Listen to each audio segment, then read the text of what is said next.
Comme vous le savez peut-être, c'est le printemps.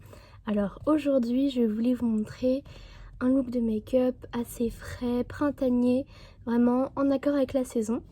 Je commence par mettre mes cheveux en arrière. Il est super important de bien préparer votre peau et vos lèvres avant de vous maquiller.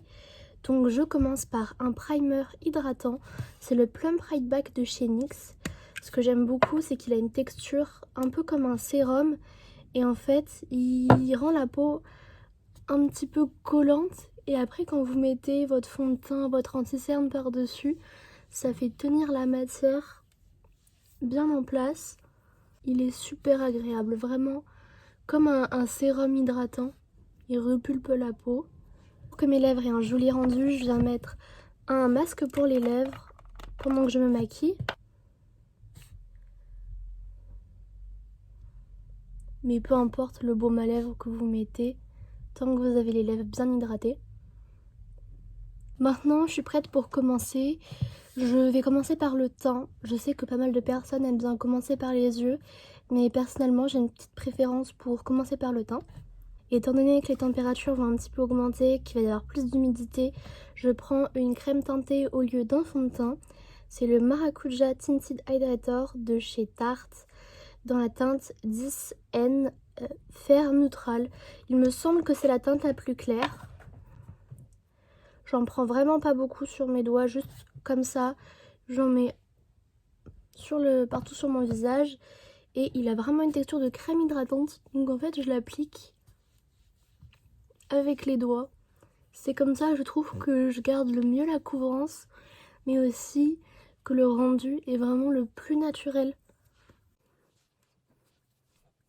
Il se fond dans la peau, vraiment super, donne un effet un petit peu glowy, genre une peau saine et bien hydratée. Et étant donné que ce que j'ai mis sur le teint n'a pas beaucoup de couvrance pour l'instant, je viens avec l'anti-cerne Faux Filter de chez Huda Beauty pour vraiment plus de couvrance. Il est hyper couvrant, donc j'en mets vraiment pas beaucoup. Et je viens l'estomper avec un Beauty Blender mouillé, comme ça le rendu est bien fondu. Ah, et j'ai pas dit la teinte, c'est la teinte Yogurt Drops 1.5B. Ce que j'aime beaucoup avec cet anti-cerne, c'est qu'il est assez versatile. Vous pouvez l'utiliser avec un fond de teint léger, un fond de teint couvrant. Si vous choisissez la bonne teinte, il se fond vraiment avec votre peau et ça fait pas un effet cakey. J'avais escalade jeudi et j'ai encore des courbatures aux mains et aux bras. J'oublie pas d'essayer de fondre tout ça avec mon cou. Maintenant, je passe directement au contouring. Je viens d'utiliser le Match Stick de chez Fenty Beauty dans la teinte Amber. Ce que j'aime beaucoup avec ce stick de chez Fenty Beauty, c'est déjà qu'il il se blende vraiment bien et surtout les teintes sont super. Il y en a vraiment pour tout le monde, les personnes avec des peaux plus foncées et même pour les personnes pâles.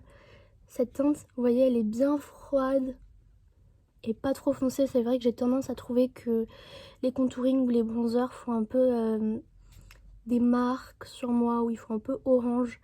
Et là, honnêtement, la couleur est parfaite et il s'est estompé super facilement. Il faudrait vraiment que j'essaie de trouver un bon endroit pour filmer des vidéos. Parce que là, je suis au niveau de ma coiffeuse et juste à côté, il y a mes vêtements.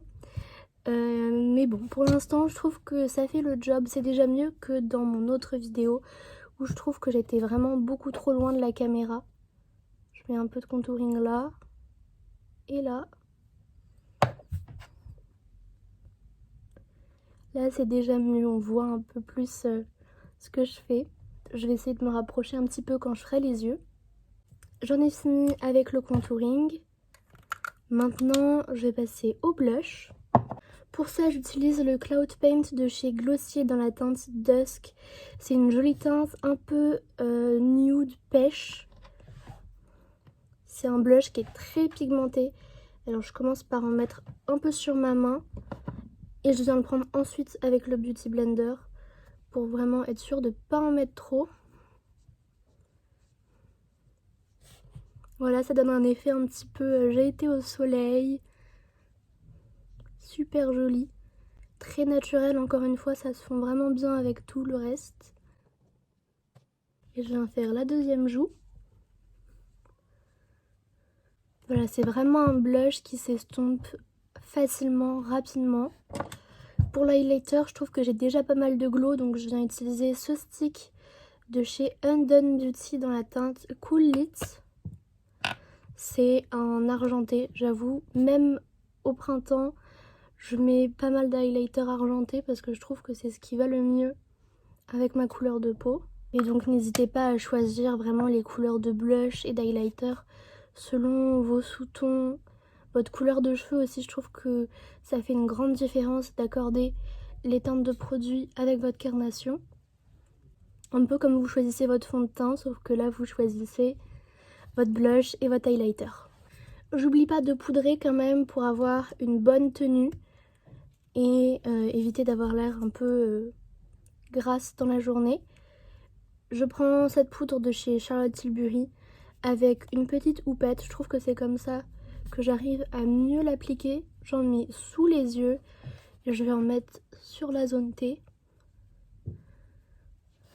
C'est vraiment une de mes poudres préférées parce qu'elle fait pas en fait d'effet poudre. Au final, on poudre mais ça reste super naturel. Il risque de faire plus chaud, donc je néglige pas le spray fixateur. J'utilise le Airbrush Flawless Setting Spray de chez Charlotte Tilbury parce que je trouve que il fait bien tenir le teint. Avant, j'utilisais beaucoup le All Nighter de chez Urban Decay, mais c'est vrai que depuis que j'ai testé celui-ci, je l'aime beaucoup. L'effet est moins mat et ça garde bien l'éclat. En attendant que le spray fixateur sèche un peu, je viens faire mes sourcils. Je commence avec le Brow Wiz de chez Anastasia Beverly Hills. J'aime beaucoup ce crayon parce que la mine est vraiment super fine. Je sais pas si vous pouvez voir, mais c'est vraiment bien fin.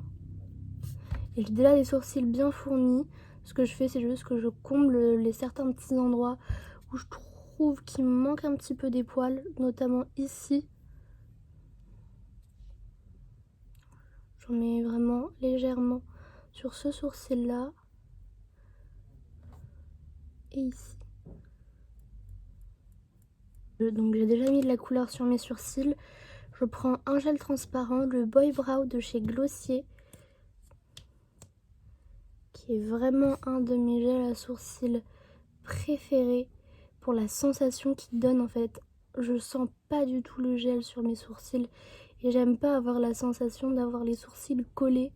Et pourtant mes sourcils gardent leur forme vraiment toute la journée. Donc j'ai fini le teint et les sourcils. Il va être l'heure de faire les yeux, donc je vais me rapprocher un petit peu de la caméra. Voilà, donc je me suis un petit peu rapprochée. J'espère que vous pourrez mieux voir ce que je vais faire au niveau des yeux. Je vais utiliser deux palettes différentes. La première, c'est celle-ci de chez Beauty Bay. C'est la Bright. Donc, je vais vous montrer, elle est énorme. Il y a vraiment toutes les couleurs que vous pouvez vouloir. Je commence par mélanger cette teinte blanche et cette teinte un peu beige pour mettre sur toute ma paupière. J'ai une dirigée vers les teintes un petit peu rose, pêche et orange. Je commence par cette teinte, donc rose, un peu bonbon. C'est une de mes couleurs préférées dans cette palette. Et j'estompe avec le même blanc que j'ai utilisé. Je fais pareil de l'autre côté. Je viens prendre donc cette couleur qui tourne un peu plus vers le orangé, que je vais venir mélanger donc avec celle juste en dessous qui est vraiment orange, et je vais mettre ça vers l'intérieur de mon œil. Ça donne un très joli mélange de rose et d'orange. Je prends ensuite un plus petit pinceau et cette teinte orange très vive que je vais mettre sur vraiment juste le coin interne. Je viendrai mettre des paillettes après. Pour le coin interne, je viens prendre cette teinte jaune que je vais mettre juste vraiment à l'intérieur de l'œil. Là. Donc voilà pour le coin interne. Et maintenant je vais ouvrir donc ma deuxième palette pour un peu finir ce look. C'est la Naked Cyber de chez Urban Decay. C'est une très jolie palette avec des très beaux fards métalliques. Je vais prendre la teinte Cyberspace pour appliquer sur ma paupière mobile. Pour le mascara, j'ai utilisé donc un mascara noir basique, le Lash Sensationnel de chez Maybelline. Si vous avez les cils pas très recourbés ou plus clairs, je suis peut-être pas forcément de super bons conseils parce que je suis pas très exigeante. À partir du moment où ça rend mes cils noirs, j'aime bien. Après c'est vrai que celui-ci sépare bien les cils et il fait pas de paquet. Je vois pas grand chose là parce que je suis vraiment myope. C'est tout de suite mieux. Après c'est vrai que ça atténue un peu ce que j'ai mis sur les yeux. Pour les lèvres, j'utilise un baume teinté de chez Tarte. C'est le Maracuja Juicy Lips dans la teinte Strawberry. C'est un baume teinté qui se présente comme ça, mais on dirait vraiment un gloss.